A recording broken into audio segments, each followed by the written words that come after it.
Hi and welcome to this edition of Volusia Magazine.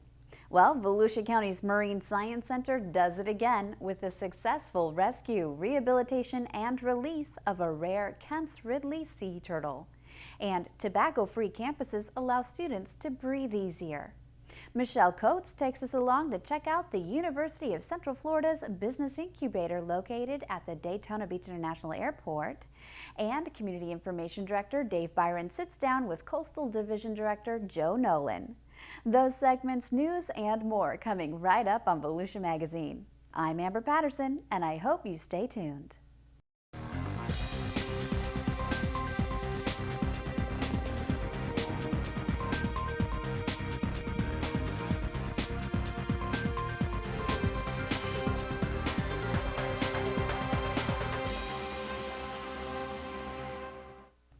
Volusia County Marine Science Center rehabilitation staff recently released a rehabilitated juvenile Kemp's Ridley sea turtle dubbed Crimson. Kemp's Ridleys are one of the most endangered and rare species of sea turtles. Crimson was stranded on shore near the Matanzas Inlet in St. Augustine in March. The sea turtle was found weak, underweight, slightly dehydrated, with a low body temperature and low blood sugar. During his time in rehabilitation, Crimson gained 2.2 pounds. Staff from Volusia County's Marine Science Center collaborated with staff from the Marineland Dolphin Adventure Center, who are instrumental in rescuing and coordinating Crimson's transportation to the Marine Science Center for treatment.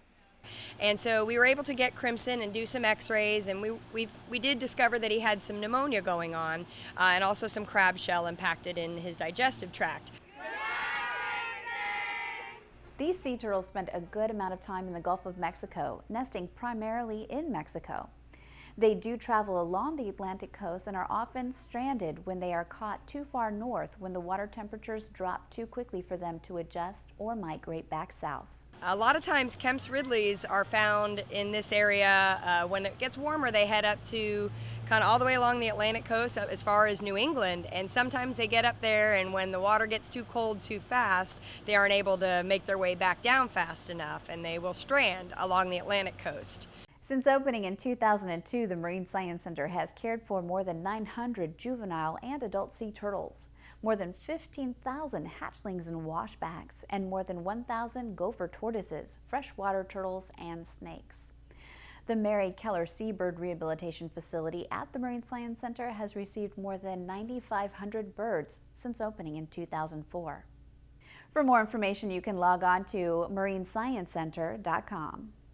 Students and staff at colleges in Volusia County are breathing in the fresher air. At the beginning of August, Daytona State College and Embry-Riddle Aeronautical University became tobacco-free campuses. Bethune-Cookman University is also a tobacco-free campus. Stetson University has a policy that prohibits smoking and all other tobacco products in all buildings within 50 feet of any building entrance and in many outdoor seating areas. Stetson plans to make its entire campus tobacco-free in fall of 2014.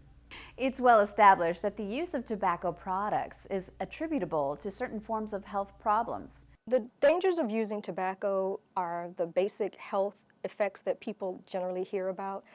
Tobacco products can affect everything in the person's body. Everywhere that blood flows in a person's body, you can find residue of tar, which is left over from the tobacco product. So anywhere that blood travels in the body is pretty much going to be affected by a person's tobacco usage. Once you quit smoking, your body immediately begins to start healing itself and reverses the smoking abuse. The colleges and universities are encouraging current smokers to quit the habit and are providing many resources and smoking cessation programs to students and staff.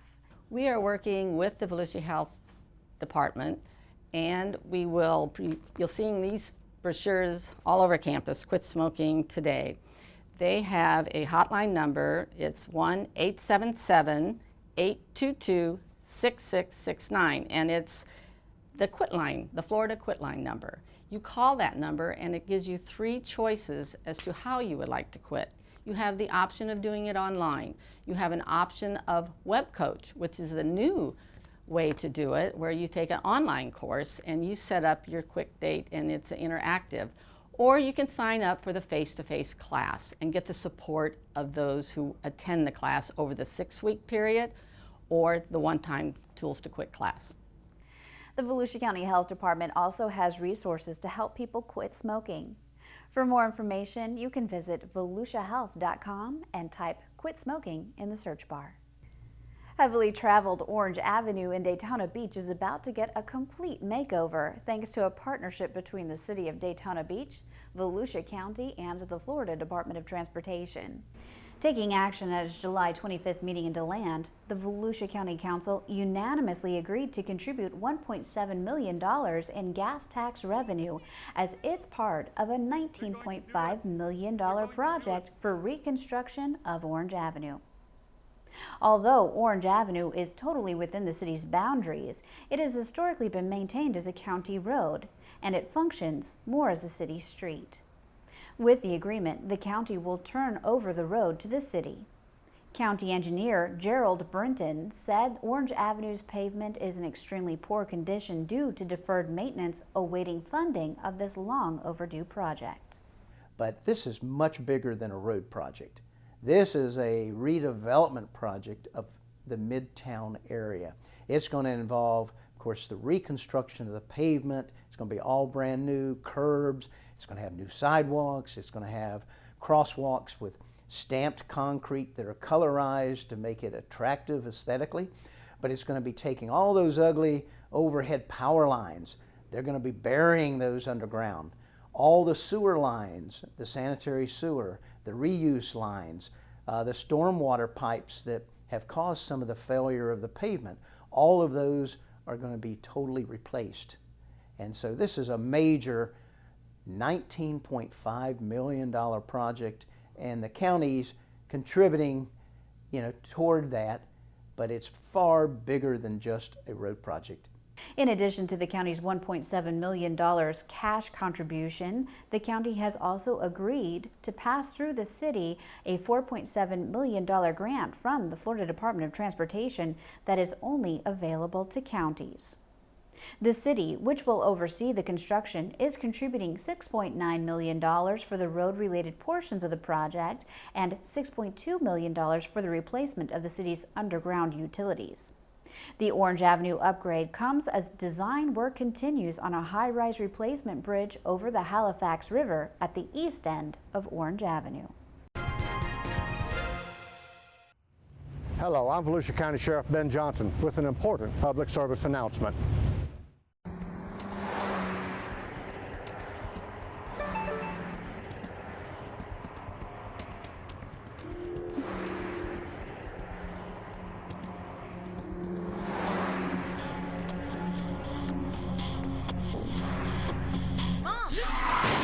Don't risk your life and the lives of others by texting and driving. Put the phone down or safely pull over.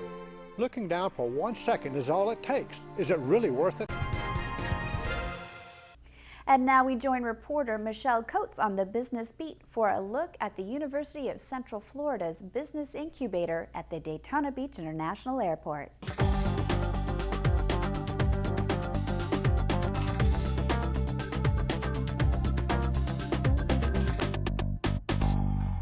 I'm Michelle Coates with the Business Beat. We're here at the UCF Incubator at Daytona Beach International Airport, where 16 incubator companies are featured in the expo and open house celebrating the incubator's 2nd anniversary.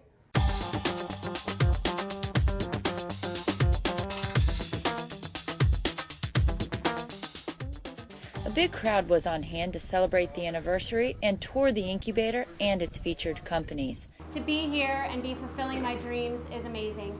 All of the machines that you'll see from our company today, Fusion Fitness Designs, were built in Volusia County. It is with great enthusiasm that Klein Yaney Media is proud to announce the launch of our new quarterly magazine, Edgewater Magazine, with our companion website, edgewatermagazine.com.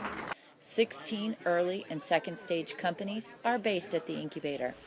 We spoke to Gordon Hogan, director of the UCF Business Incubation Program, about the Daytona Beach Incubator and its progress. The Daytona Beach Incubator is on schedule as far as the development of incubators.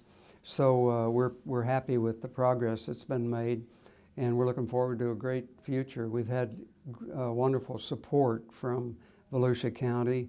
We've had the program now for 13 years at UCF. We have 130 companies roughly in the program scattered around, and of course this is one of the locations. But the main thing that we offer is support, especially in that first 6 to 12 months. That's when you can very easily make some fatal mistakes, you know, and without even realizing it. The UCF Incubator at Daytona Beach International Airport is a partnership with the University of Central Florida.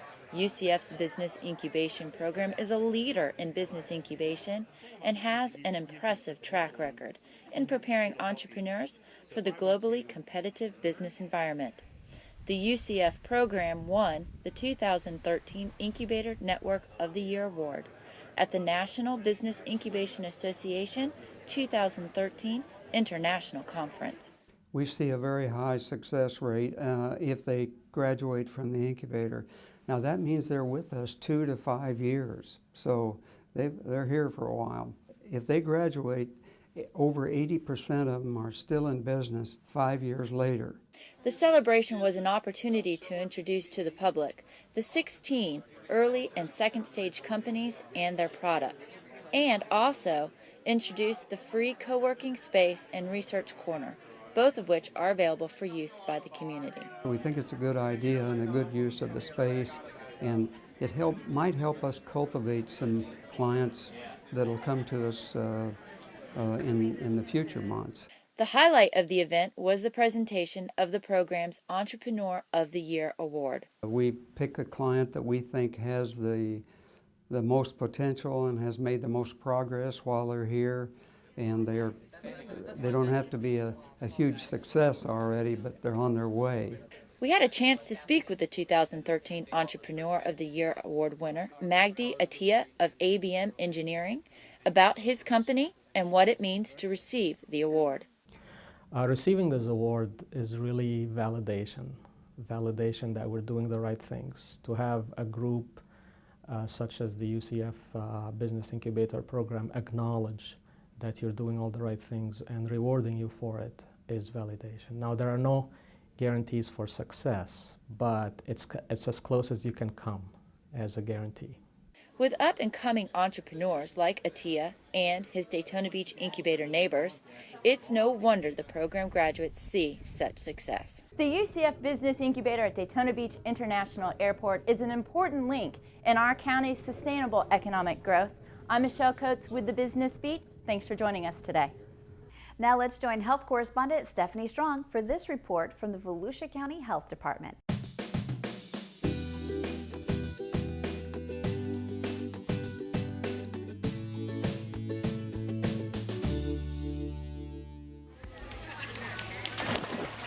Swimming is a great physical activity. It's also a great way to stay cool on a hot Florida day. Here in Florida, it's very important that all adults and children know how to swim. Not only are we surrounded by water, but it takes less than 1 second for a child to even fall into the water and under 20 seconds for someone to drown. In the United States, 36% of children aged 7 to 17 years and 15% of adults swim at least 6 times a year. And swimming is the most popular recreational activity for children and teens ages 7 to 17. Let's learn to swim. So what we're going to do today is we're going to go over a few basic steps to show you how to swim. The first step when you begin to swim is find a reputable place to learn to swim, to where you can trust that person and that instructor. The second step is how to get in the water safely. Here at the YMCA, we always show the youngsters how to get in the water doing a safe water entry. Step 3 is learning to kick, and it is very important because that's the way that you push yourself forward when you're doing your swimming lessons. It's also very important to make sure that when kicking, that you kick horizontally and not vertically. Step 4 is expelling water, learning how to put your face in the water from being submerged. It's very important that everyone knows how to do that so that if you do swallow water, you know how to expel it out. Step 5 would be the overarm reach, where I'm teaching the students how to start doing the freestyle. Step 6 would be floating. While you might think that that would be something that we teach them right away, it actually isn't, because sometimes being put on your back in the water is a little disorienting or uncomfortable. And step 7 is now putting it all together, so hopefully you'll be able to swim. But it's so important to always remember Never swim alone or unsupervised. Swimming is the fourth most popular recreational activity in the United States. For Volusia Magazine, I'm Stephanie Strong, Public Information Officer for the Florida Department of Health in Volusia County.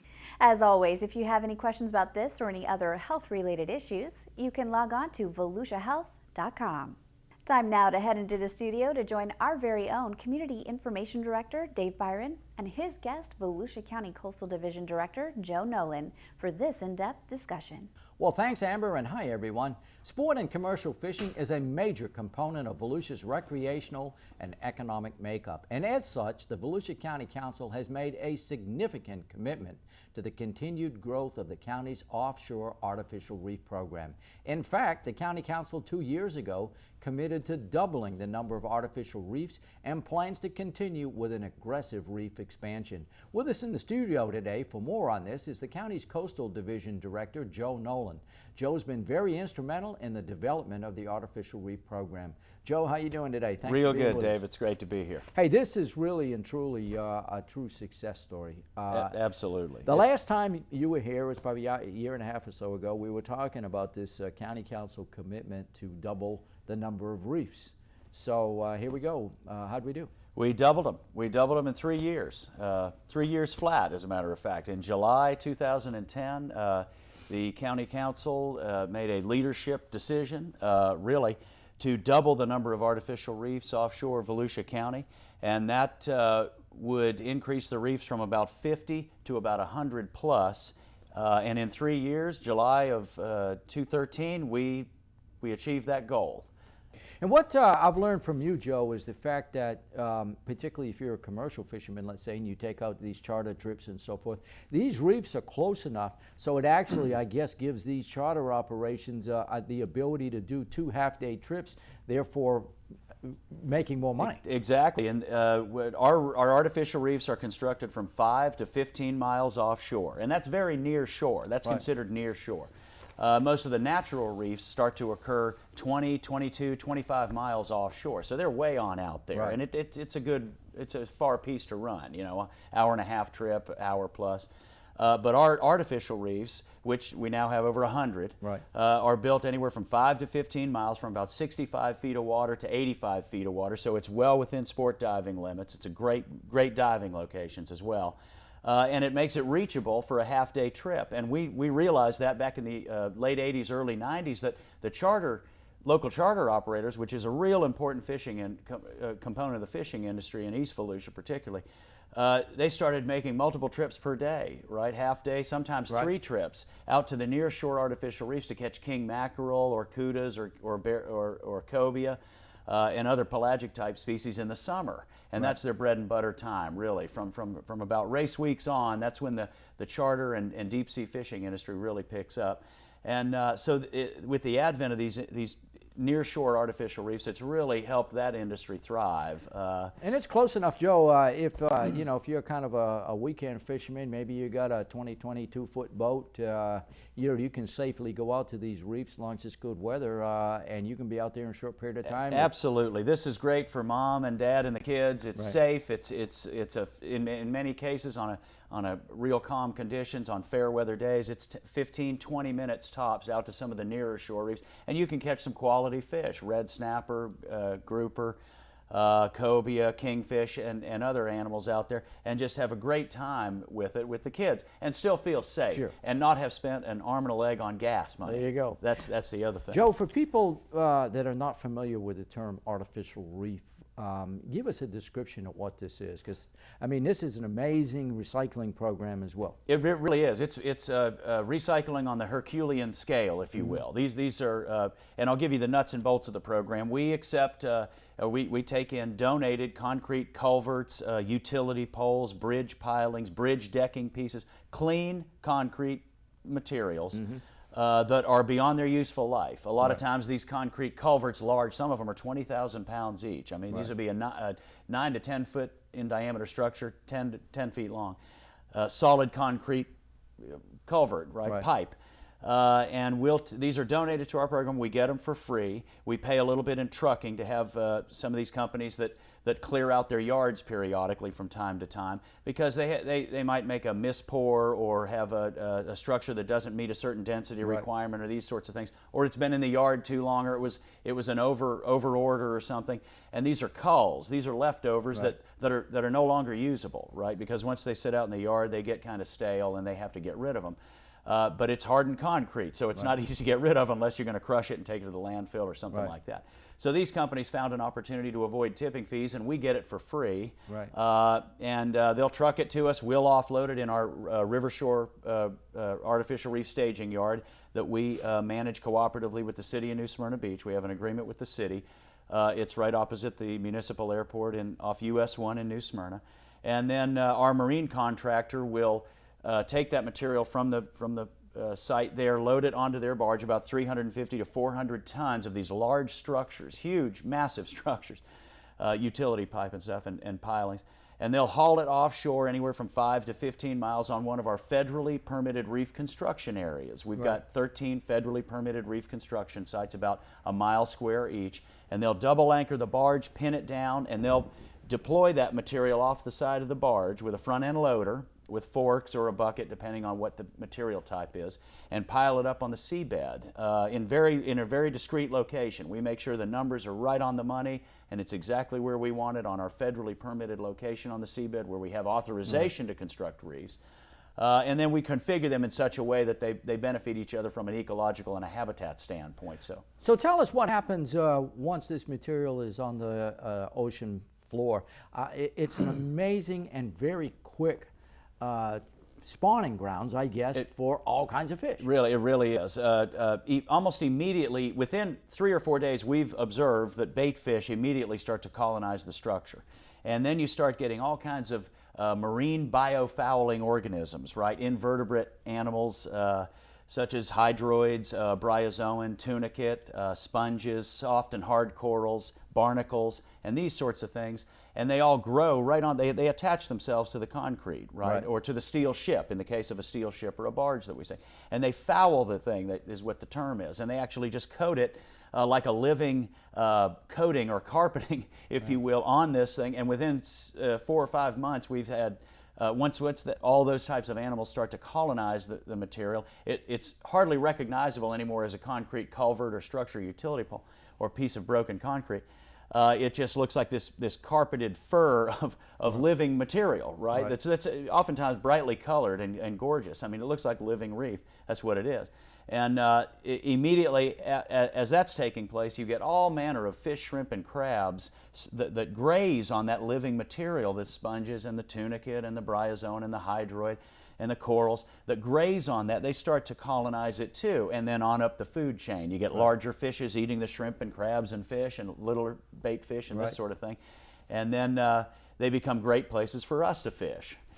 Joe, I think just the other day you saw an amazing manta ray out there. I mean, it was like really up close and personal. Yeah, we see more than just grouper and snapper and good-eating bottom fish and other types. We see all kinds of marine life. Sea turtles, giant leatherback sea turtles have been common this summer. There's been a lot of jellyfish, sea nettles in the nearshore continental shelf, and we've seen a lot of giant leatherbacks which eat the jellyfish, as well as manta rays in and around the reef areas. So there's a wide variety of marine wildlife, if you will. And I got to jump in and actually snorkel after this very large manta ray that had a bunch of big cobia with it. It was just outstanding. Saw some giant Goliath grouper. So here's the deal. The deal is that you've got all these sites all identified, and now people can plug in the coordinates in their GPS, and so there's no guesswork here. You're going to go exactly to within a matter of a few feet, yards, really, really. Of where these sites are. So tell us how people get a hold of the coordinates. Well, they can get all the reef coordinates at volusia.org coastal website, and there's an interactive map that our ITGIS group developed in the county. What a great resource. It's an interactive map. You can click on the reef location, it'll give you the coordinates. You can also go to volusiareefs.org, which is operated by the Volusia County Reef Research Team. And that's an outstanding website that has a lot of good photographs, and it's got the most up-to-date listing of all the artificial reefs. As soon as we make a deployment, within 24 hours, usually those coordinates, the exact GPS coordinates, are listed on that website. That's VolusiaReefs.org, and you can go there and find out exactly where they are. We've got over 100 reefs now, and that's just a terrific resource. The Halifax Sport Fishing Club has also just reprinted a map in conjunction with the county and listed all of our artificial reef sites on the back of their new waterproof fishing chart. Unbelievable. Which is a great resource as well. You can get that. We're going to have to reprint it soon because we've already doubled the number of reefs on it. So we're going to add a bunch of new sites to that. And finally, Joe, where are we going in the future? I think the county council wants to keep on trucking with this material. I believe so. I think the economic impact, I think, as researched and analyzed by the University of Florida, identified that for every $1 of artificial reef construction funds expended, realized $138 in economic activity return. So it's an incredible bang for the buck. And I think the council really felt like that's the right thing to do with Inlet and Port District money from an economic development standpoint for the marine industry in the region, as well as an ecological standpoint for marine habitat for the future generations of Volusians. And so we've got a new initiative for nearshore artificial reefs. We want to build 3 nearshore reef construction areas, one off the Main Street Pier, one off the Sunglow Pier, and one off of the Flagler Avenue area in New Smyrna Beach, within a mile of shore. Wow. So they'll be 3, 5, and 10 miles away from the inlet. So they're even closer than some of these other reefs that we've constructed. So those ought to be interesting things. We really are looking for those to bring some added value to the reef program and bring it up to that world-class status. So, well, Joe, I want to thank you very much for sharing the information. This is an amazing success story for the county. Again, you go to volusia.org, the county's website, and you click on Coastal, and there it is. Absolutely. Our guest today is the county's Coastal Division Director, Joe Nolin. And with that, Amber, we'll go back to you. Thanks, Dave, and thank you too for watching Volusia Magazine. If you have any questions about the show, feel free to give us a call at any of the numbers you see listed here, or you can log on to volusia.org and click on the News tab at the top of the screen to find us. Incidentally, you can find the County Council's meeting calendar there too. In fact, you can use volusia.org to find out about meeting dates, workshops, topics of interest, activities, and how you can become involved. And last, we hope you won't forget to listen to Volusia Today. Volusia Today is Volusia County Government's weekly radio broadcast. Volusia Today airs every Tuesday and Sunday mornings on the local radio stations you see on your screen. For Volusia Magazine, I'm Amber Patterson. Have a wonderful evening.